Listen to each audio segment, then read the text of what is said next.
Okay, so hi everybody, welcome back. Today in this video, we're going to be continuing our chapter 33 lecture on optical instruments. And so in the previous video, we developed the thin lens equation, which we can use to predict where images are forming and what type of images are forming. We also have ray diagrams, so we can sort of visualize how the rays are moving through the lenses and how they form images when the rays converge. So the next step is to see what happens when we have combinations of lenses. So in other words, we have a system that consists of multiple different lenses. So here's how we deal with that. When we have a combination of lenses, the image formed by one lens becomes the object for the next lens. And then the total magnification will be the product of the individual lens magnifications. So in other words, if we have M1, the magnification provided by the first lens, we'd multiply that by M2 for the second lens times M3, and just keep doing that for as many lenses as we have to get the total lateral magnification. So to put this into practice, let's do an example. Here we have two converging lenses with focal lengths FA is 20 centimeters and FB is 25 centimeters. And the two lenses are placed 80 centimeters apart from one another. An object is placed 60 centimeters to the left of lens A. So our object is going to be 60 centimeters to the left of lens A over here. Determine the location and the magnification of the final image. So let's work this out. Okay, so before we make any calculations, let's just draw a ray diagram so we can have a sense of what's going on here. So first, let's draw the object. And it's 60 centimeters to the left of lens A, so it's outside of the focal length of lens A. And there's a distance here, which we'll call DOA, the object distance for lens A. And that's going to be 60 centimeters. Okay. So let's draw the principal rays for the object here. So one of them is going to go parallel to the optical axis like this, and then out through the focal length, out through the focal point of lens A, like this. Another principal ray is going to go straight through the center of lens A, like so. So you can see the image that's forming is down here. Okay, so let's actually draw that. This will be the image formed by lens A.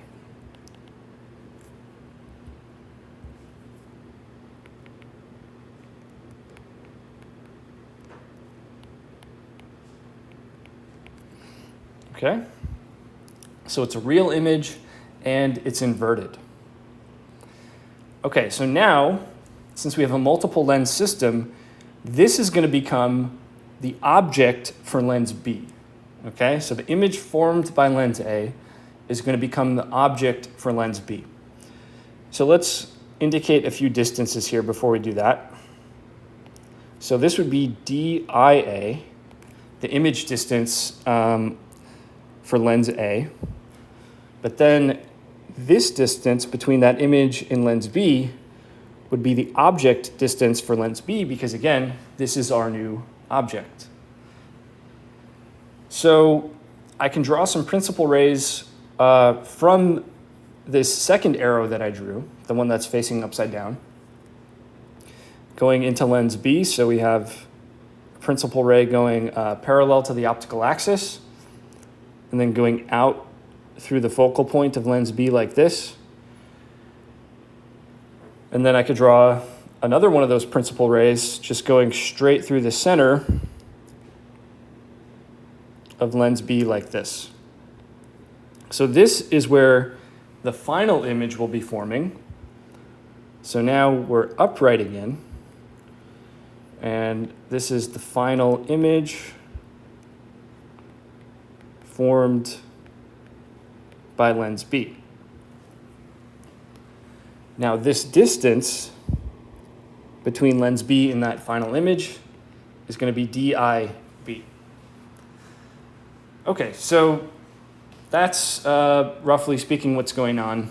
Now we can calculate precisely all these distances if we apply the thin lens equation twice. So first, apply the thin lens equation to lens A. So this is what that will look like. We'll have 1 over FA equals 1 over DOA plus 1 over DIA. And what we can do is use that to calculate DIA, because 1 over DIA is equal to 1 over FA minus 1 over DOA. So if I want to solve for DIA, then I'll have to invert both sides, or in other words, take both sides to the minus 1 power. So DIA is equal to 1 over FA minus 1 over DOA to the minus 1 power. Now in this problem, the focal length of lens A is 20 centimeters. And the distance from the object to lens A is 60 centimeters. So DOA is 60 centimeters. And we take that to the minus 1 power. So if you calculate this, you'll get positive 30 centimeters. So if we go back to the picture, DIA is equal to 30 centimeters. So the image formed by lens A is 30 centimeters to the right of lens A. Okay, what's the lateral magnification provided by lens A?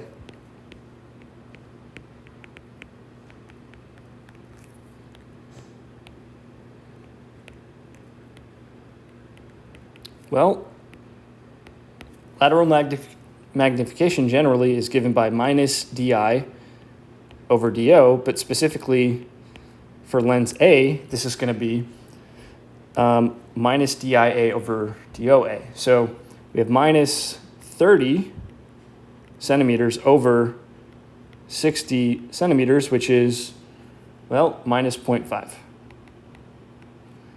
Which indicates, by the way, that the image is inverted. And over here, the fact that DI came out positive indicated that it was real. That's exactly what the ray diagram we drew is indicating, right? We have an inverted image formed by lens A, and it's a real image. Okay, so the next thing we'll do is apply the thin lens equation to lens B. Now, before we actually do that, there's one little thing we need to do.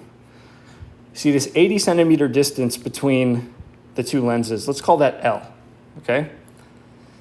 So L is equal to DIA plus DOB,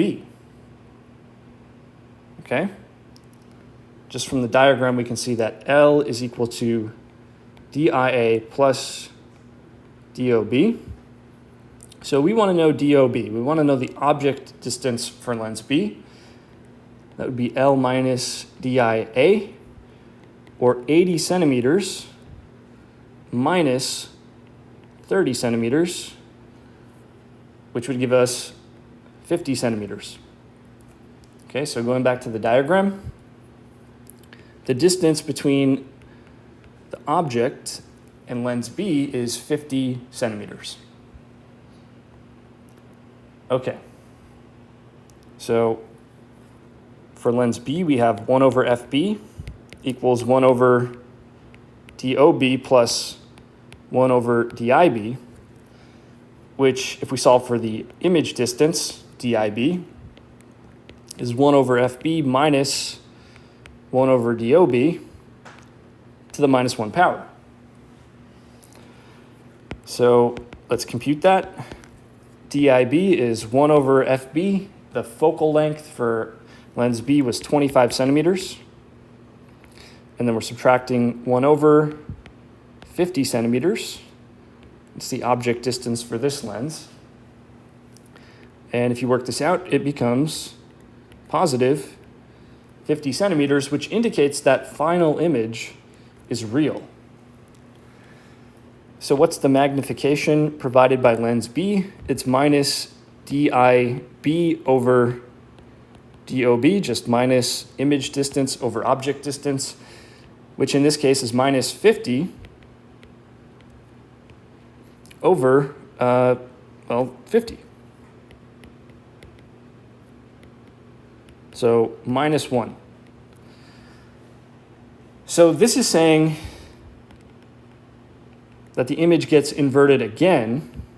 So if we think about that, the image originally gets inverted by lens A. It gets inverted again by lens B, which means the final image is upright again. Okay? So, okay, we answered one of the questions, which is where does the final image form? The final image forms 50 centimeters to the right of lens B. And the magnification, the total magnification of that final image, is going to be the product of MA times MB. So if we do that, we're going to get minus 0.5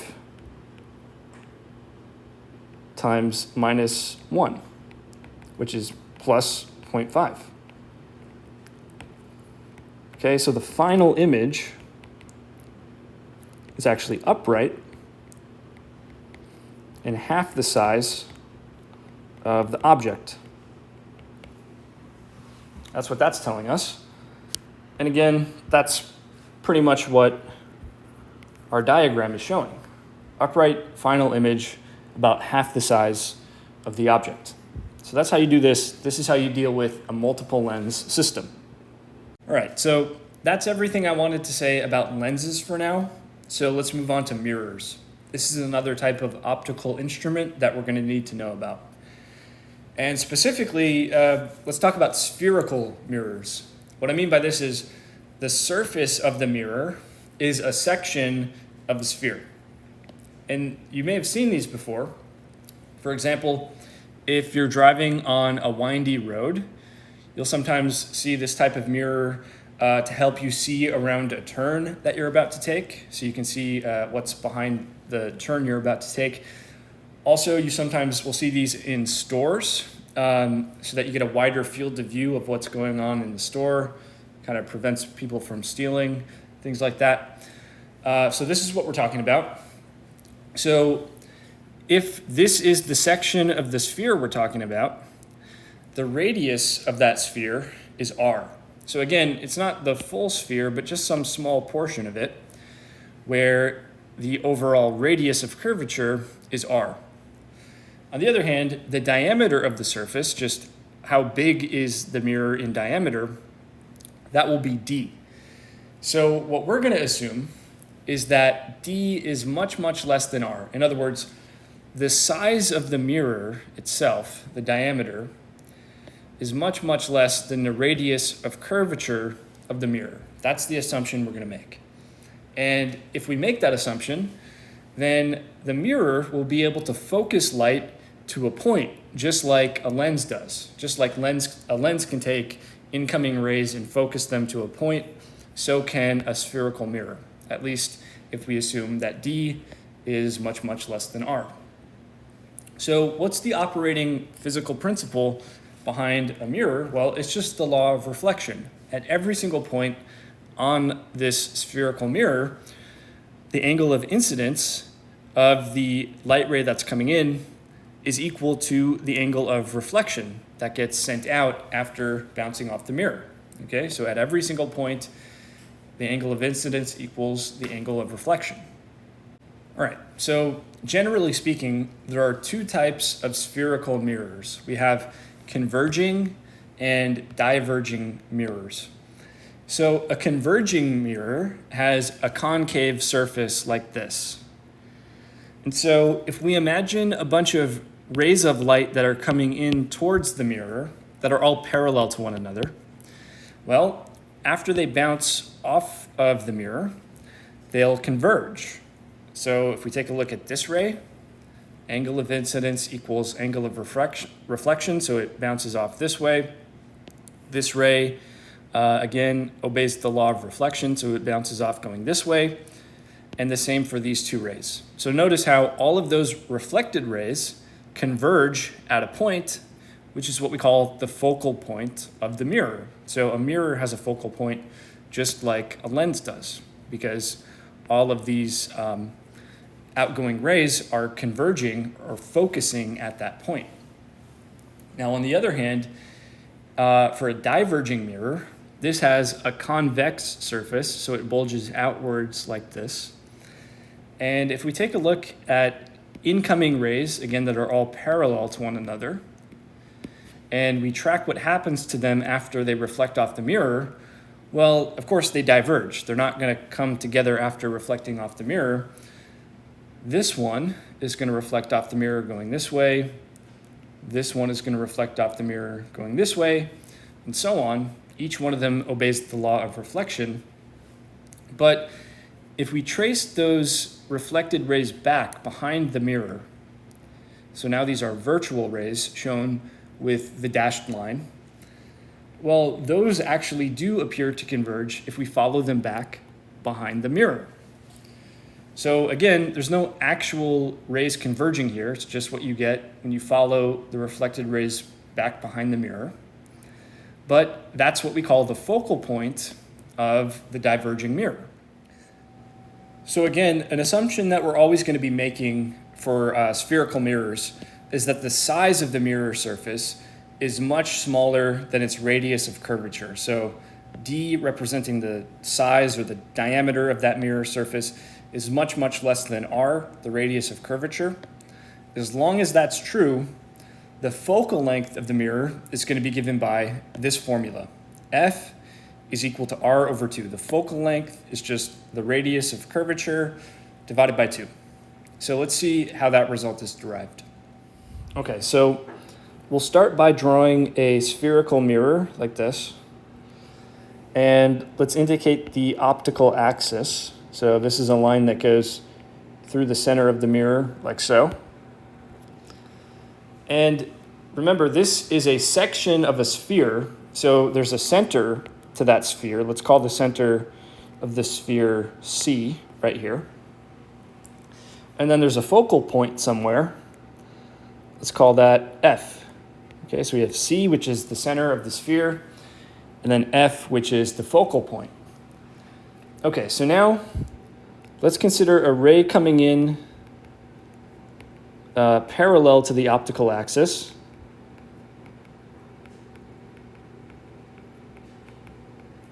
Okay, so something like this. We know that after reflection, it has to go through the focal point.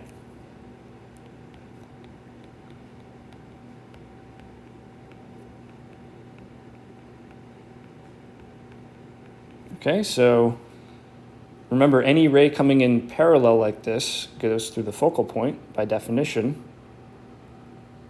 So there's our outgoing ray. Okay, so let me draw that a little better. There's our outgoing ray. Okay, cool. So let's indicate a few other points on the diagram. Let's call this up here point A, where the reflection happens. And then let's call this point down here, where the mirror meets the optical axis. Let's call that point B. And by the way, the distance between the mirror and the focal point is called the focal length, which is F. All right, cool. So let's draw the normal line to the mirror.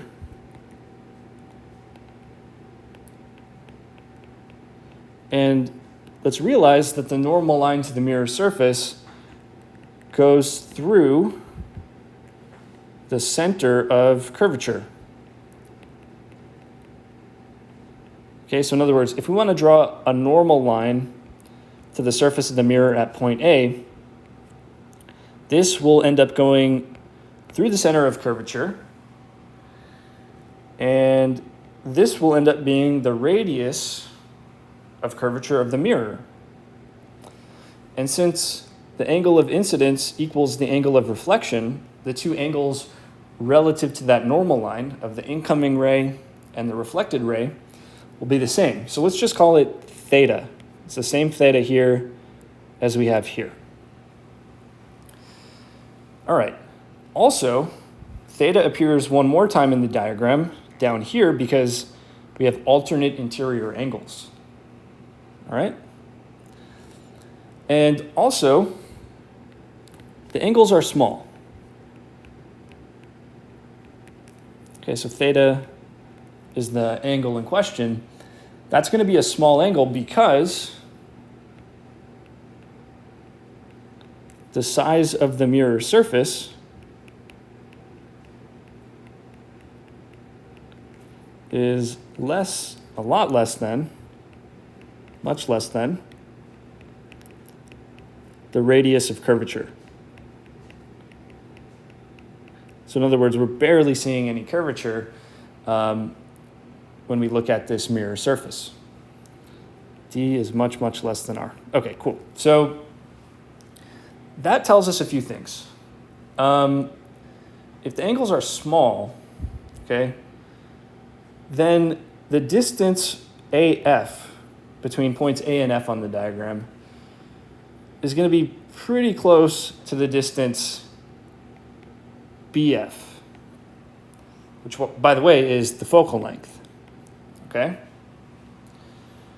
Also, if we draw a triangle of what we have here, because the picture is getting a little cluttered, so let's try the triangle ACF. Okay? That's this triangle here, where we have point C, point A,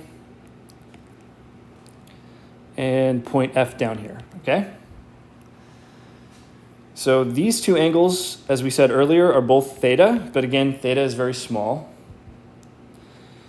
So, and also, by the way, the distance from A to C is the radius of curvature, that's R, so let's just label that. And also, the distance from A to F is approximately equal to the focal length, F, right? We just said that a second ago.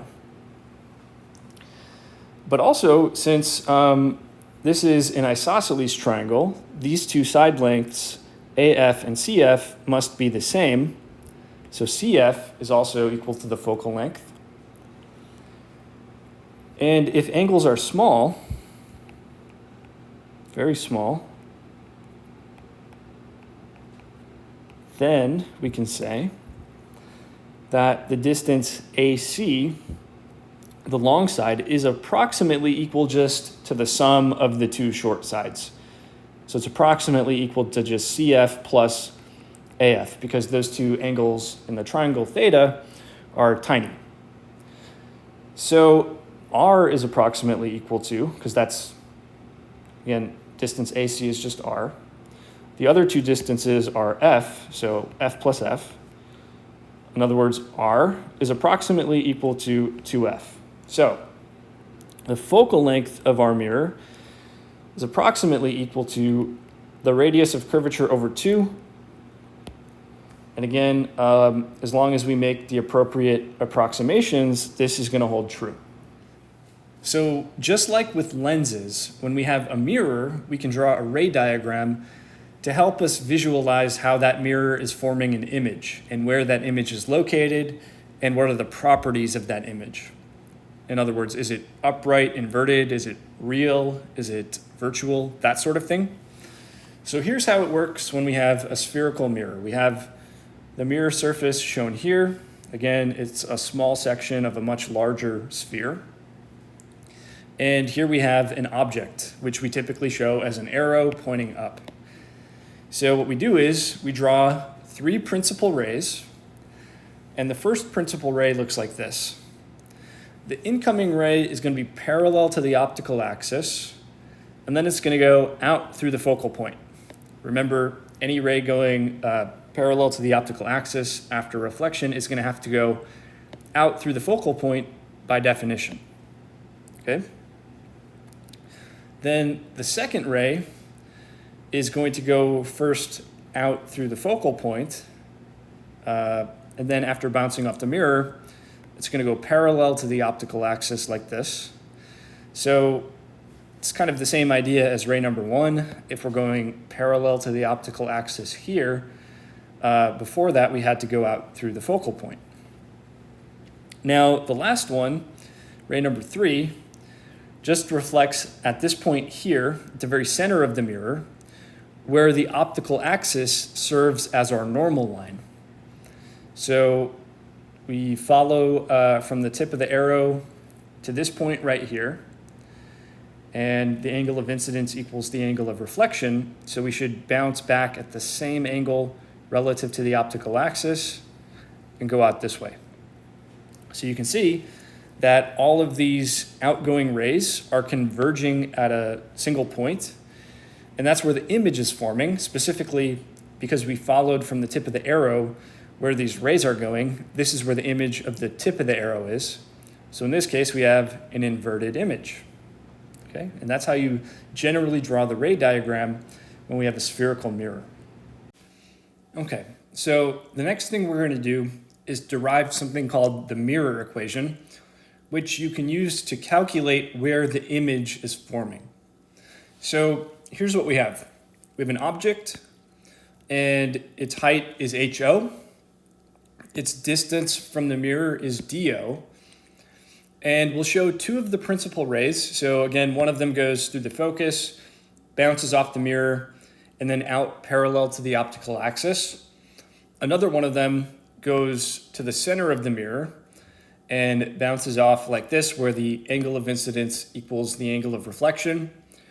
Where those two outgoing rays meet is where the image forms. So we have an inverted image here. The height is HI. And the focal length is the distance, of course, between the focal point of the mirror and the mirror itself. So that's the distance F here. And then finally, the distance DI is the distance from the mirror to where the image is forming. So those are the different distances we have: HI, HO, DO, DI, and F. And in addition to that, I've labeled a bunch of different points. So when we do the derivation, we're going to refer to these different points throughout. So let's get into it. All right, so the first thing to notice is that in this diagram, we have two pairs of similar triangles.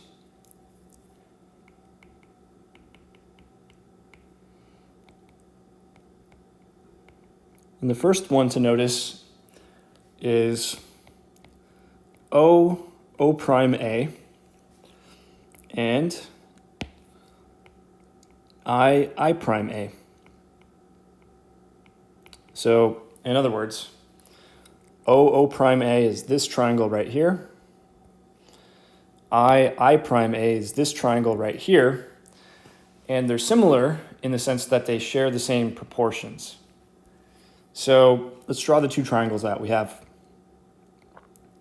O prime A. So this is a right angle. The angle at point A is theta. Also, the distance between O and O prime is HO, that's the height of the object. And then the distance from O to A is DO, that's our object distance. The other triangle is, again, I prime A.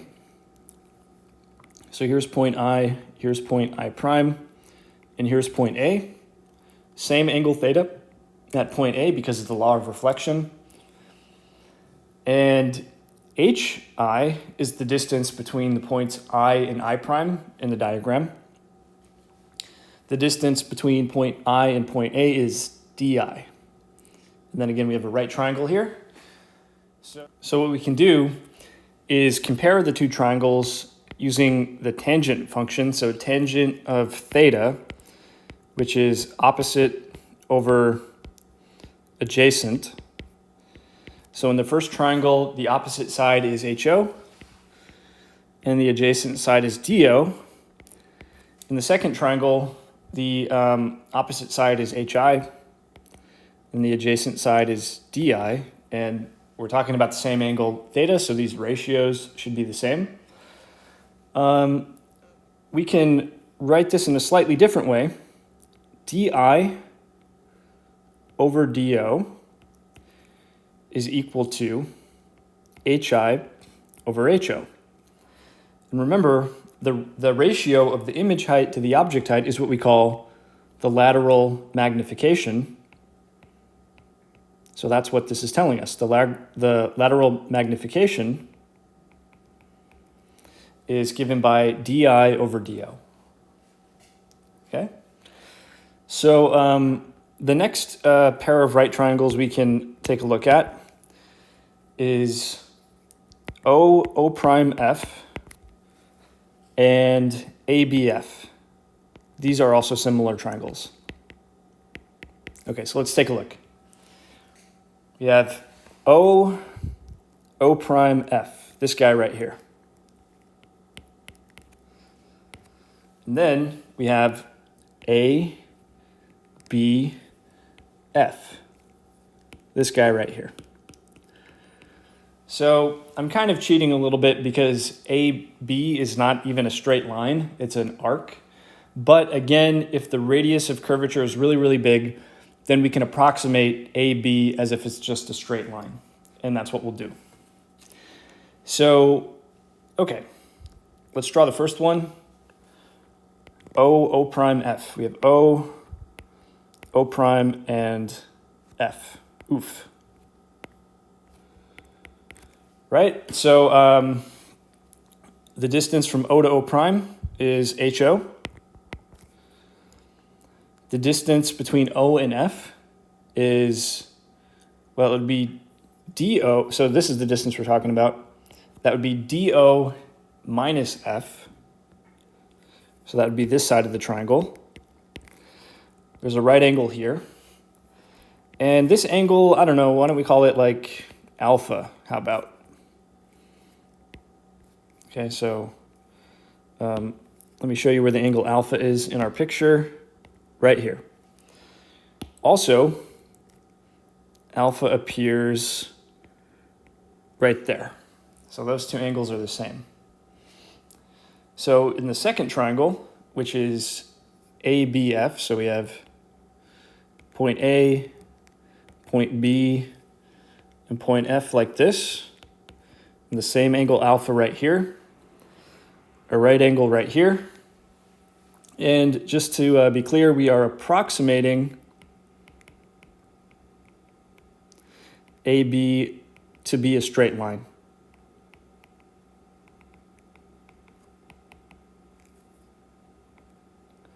Okay.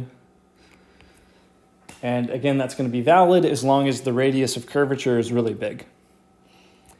So the distance from A to F, that's our focal length, F. The distance from A to B is over here, that's HI. Okay, so let's see where we can go with this. Since we have the same angle alpha in both triangles, we can say tangent of alpha, again, which is opposite over adjacent. If we do this to the first triangle, we get HO divided by DO minus F. We do it to the second triangle, and we get HI divided by F. So if we rearrange this, it says HI over HO equals F over DO minus F. Okay, so from before, we said that DI over DO is the same as HI over HO, so I can replace it with DI over DO on the left-hand side equals f divided by do minus f. And so there's just a little bit more algebra to do to finish this off. So how about we start by multiplying through on both sides here by do minus f. So on the left side, I'll have di times do minus f. And then let's also multiply through by do. So on the right side, I'll have f times do. Let's distribute the di into the parentheses. So we have di times do minus f times di equals f times do. Let's take that equation and let's divide through by di do f. So my first term is di over do divided by di do f. Then I have minus f di over di do f equals f do over di do f, okay? So we can simplify this a lot. Cancel out di. In the first term, cancel out do. In the first term as well. In the second term, cancel out f. Cancel out di as well. In the last term, cancel out f. Cancel out do. And we have 1 over f minus 1 over do equals 1 over di. And the last step is to write this in the standard form, which is 1 over f equals 1 over di plus 1 over do. So the same exact equation that applies to thin lenses applies to mirrors as well. Okay, that's what we learned. Okay, so here are the results. We have the mirror equation, 1 over do plus 1 over di equals 1 over f. The form of this is exactly the same as the thin lens equation. And also, the formula for lateral magnification is the same as for lenses. Remember, the definition of lateral magnification M is hi over ho. This is the same as the ratio di over do. And just like for lenses, we need a negative sign here to indicate that this is an inverted image. To get the sign convention correct, we need a negative sign out front. And speaking of the sign conventions, again, we have these two equations that are pretty straightforward, but you do have to remember when things are positive and when things are negative and what that means. So for the focal length, we're going to have a positive focal length when we have a concave, otherwise known as a converging mirror. And we're going to have a negative focal length when we have a convex, also known as a diverging mirror. Okay, as far as the image height is concerned, that's going to be positive if we have an upright image, and then negative if we have an inverted image. For the image distance di, that's going to end up being positive for a real image, but negative for a virtual image. So that's the same convention as before. For the object distance do, just remember this. If we're dealing with a single mirror, just one, then do will always be positive. The only way it can come out negative is if you're dealing with multiple different mirrors, okay? So here's the sign convention. The object distance do is positive if the object is on the same side of the mirror as where the light is coming from, and then negative if it's on the opposite side of the mirror as where the light is coming from. So, with all that in mind, let's do an example. So here we have an object placed 85.5 centimeters from a concave mirror with a focal length of 25 centimeters. Where is the image formed? So in other words, what is the image distance? What is the lateral magnification of this image? Is it real or is it virtual? And is it upright or is it inverted? So we're going to use the mirror equation to calculate things. And then we're also going to make ray diagram to verify the results. So let's try this out. Okay, so in this example, we have an object distance DO, which is equal to 85.5 centimeters. And then we have a focal length F, which is positive 25.0 centimeters because we're dealing with a concave, otherwise known as converging mirror.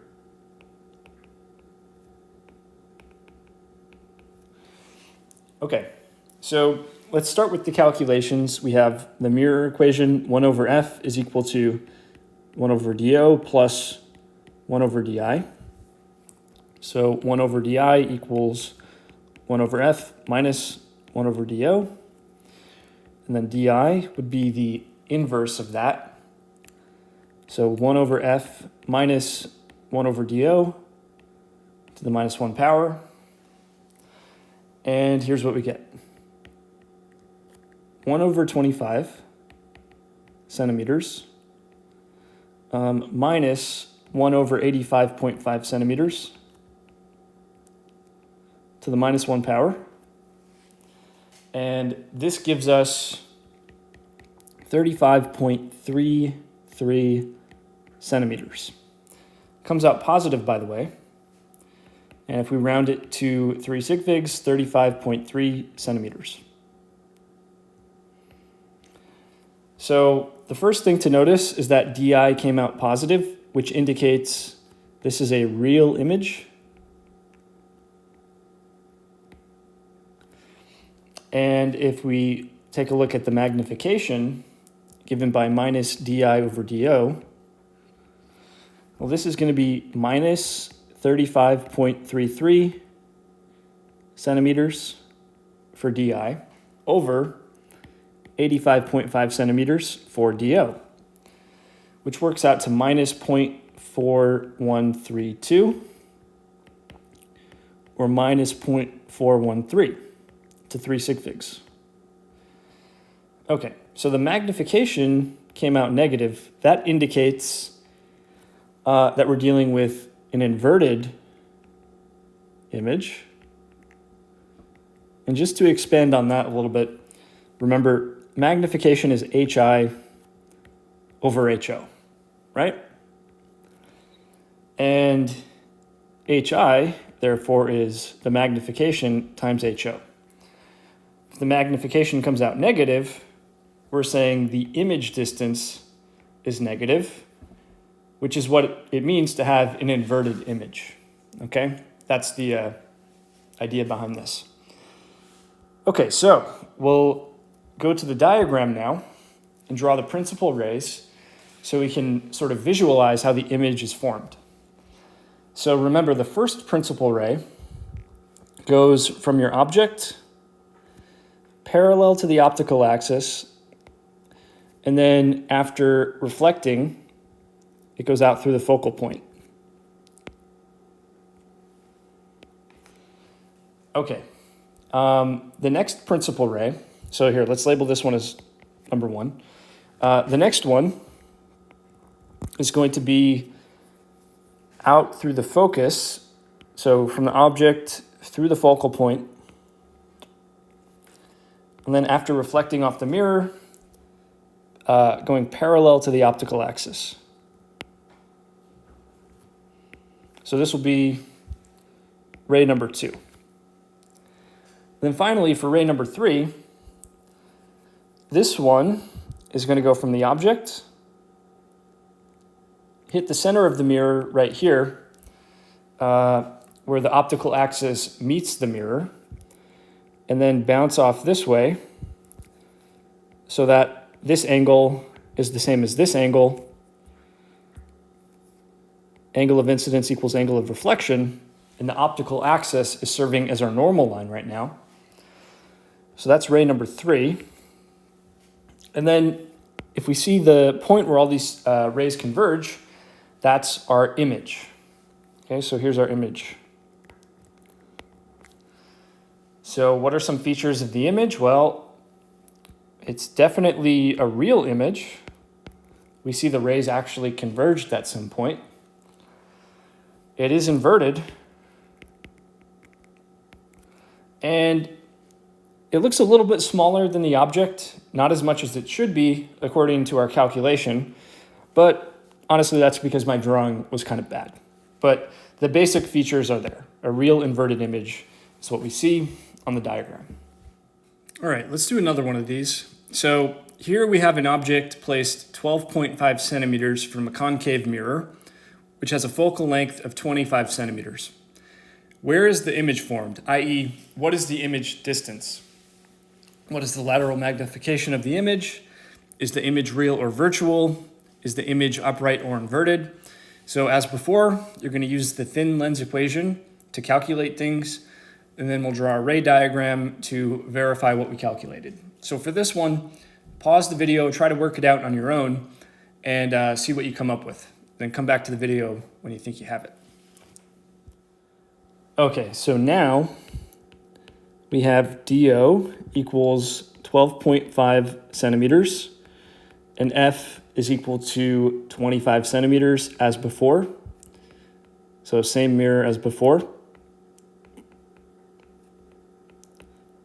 What's changed is we've put the object closer to the mirror. Now it's actually inside of the focal length, okay? So 1 over F equals 1 over DI plus 1 over DO. The mirror equation gives us DI equaling 1 over F minus 1 over DO to the minus 1 power. So that's going to be 1 over 25 centimeters minus 1 over 12.5 centimeters to the minus 1 power. And this comes out negative. This comes out to negative 25 centimeters. Okay, so that's the image distance, and the fact that it came out negative indicates we're dealing with a virtual image.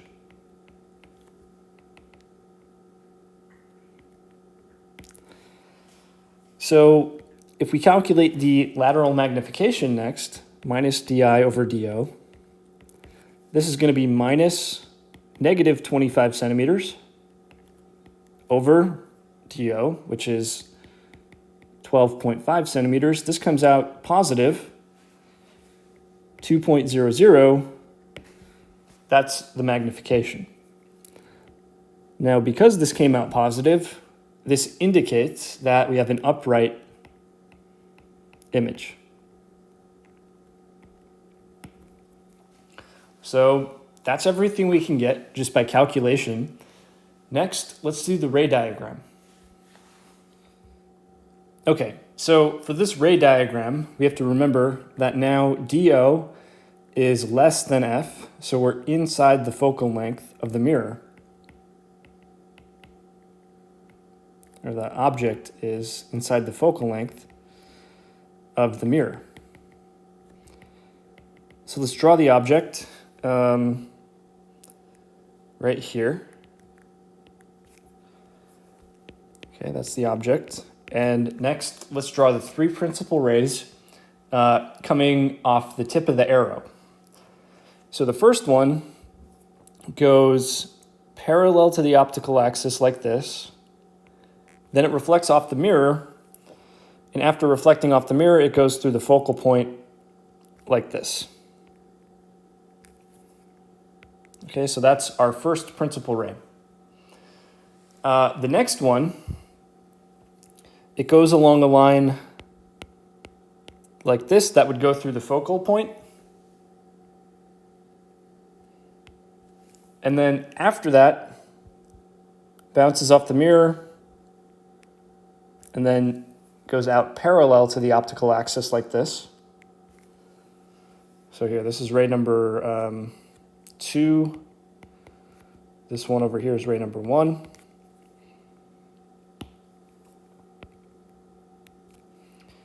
And then the third ray goes to the center of the mirror like this. Oops.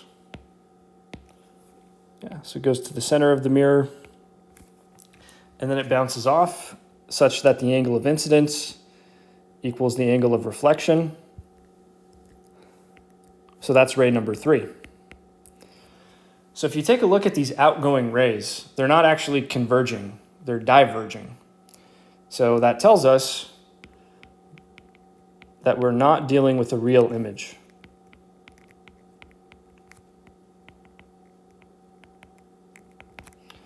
Instead, if we trace these rays backwards behind the mirror like this, where these are the virtual rays now, then we'll see that these outgoing rays, when traced back behind the mirror, seem to converge. Okay, so I'm going to show the virtual ray for 1, 2, and 3. Okay, so right here is where the virtual rays converge. Okay, so we have a virtual image forming here.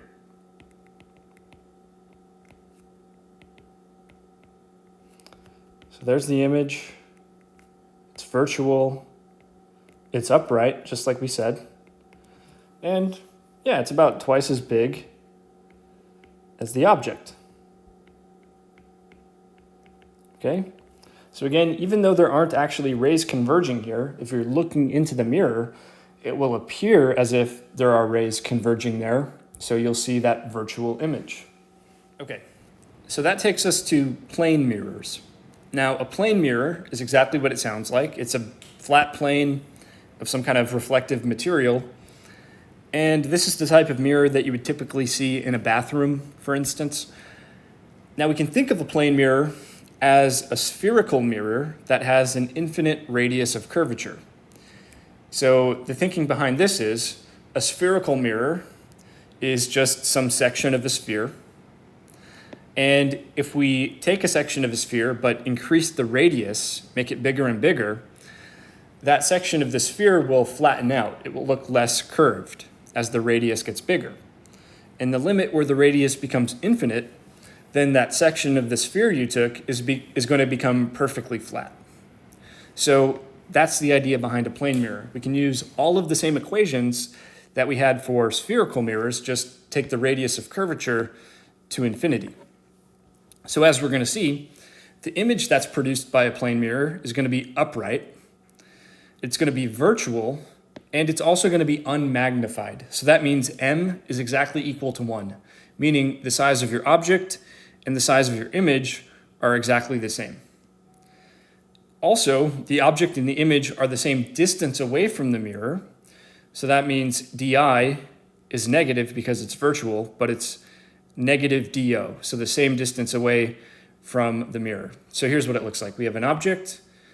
The rays of light going from the object reflect off the mirror, and they diverge after reflecting off the mirror, so you don't actually get a real image here. But if you trace those rays back behind the mirror, it looks like they're coming from here, and that's where we have a virtual image forming, again, the same distance away as the object. Okay, so here's how that all works out. We have 1 over f equals 1 over do plus 1 over di. And remember, the focal length of a spherical mirror, f, is equal to r divided by 2. So it's the radius of curvature divided by 2. So for a plane mirror, what we're doing is we're taking r to go to infinity, which means the focal length is also going to infinity. So we have 1 over infinity equals 1 over do plus 1 over di. 1 over infinity goes to 0. So we have 1 over di equals minus 1 over do, which just means di is minus do. So the image and object distance are the same. The negative sign indicates we have a virtual image.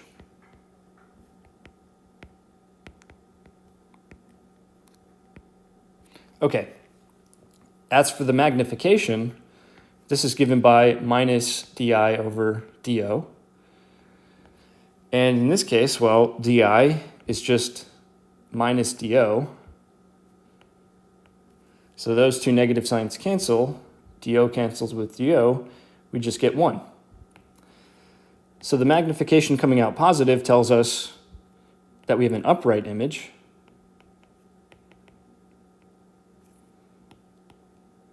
And the fact that it's exactly equal to 1 means it's not magnified. So when you look at yourself in a plane mirror, your image is not magnified. You look your normal size. It's not blowing up the image or shrinking it. So that's the idea behind a plane mirror. Okay, so here's an example for you guys to try out. We have a 160 centimeter tall woman who's standing in front of a plane mirror, which is attached to a wall right here. Her eyes are 10 centimeters below the top of her head. So the distance from the top of her head to her eyes is 10 centimeters. The question is, how long must the mirror be? What is the length shown here, L, so that she can see her entire body in the mirror from her head to her toe? And then as a follow-up, how high off the ground must the lower edge of the mirror be? In other words, what should this height h be so that she can see her entire body in the mirror? So pause the video for a second, try to work this out, and then we'll go through it together. Okay, so let's first kind of spell out what has to happen here in order for the woman to be able to see her entire body in the mirror.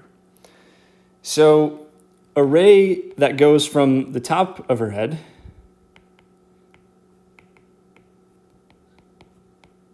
should reflect off the mirror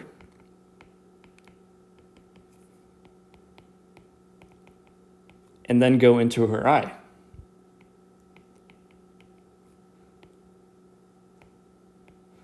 Okay, so we need that to happen so that she can see the top of her head.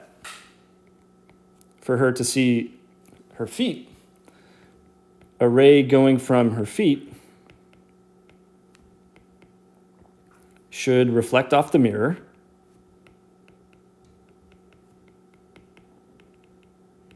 and then go into her eye. Okay, in that way, she sees her entire body from the top of her head to her feet.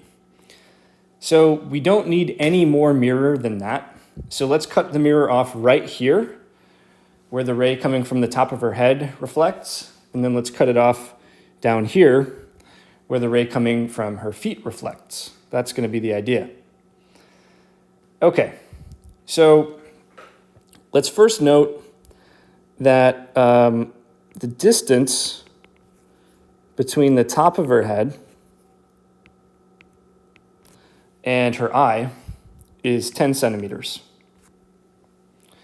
Now, what we're doing is sort of cutting that distance in half with this normal line that's shown in black here.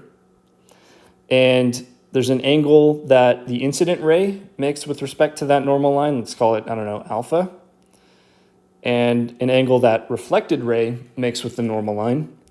That's the same exact angle, alpha. So in other words, this distance between the top of her head and that normal line is exactly half of the 10 centimeter distance, so it's 5 centimeters. Okay? So then we'll notice that the remaining distance from her eye to her feet down here is 150 centimeters.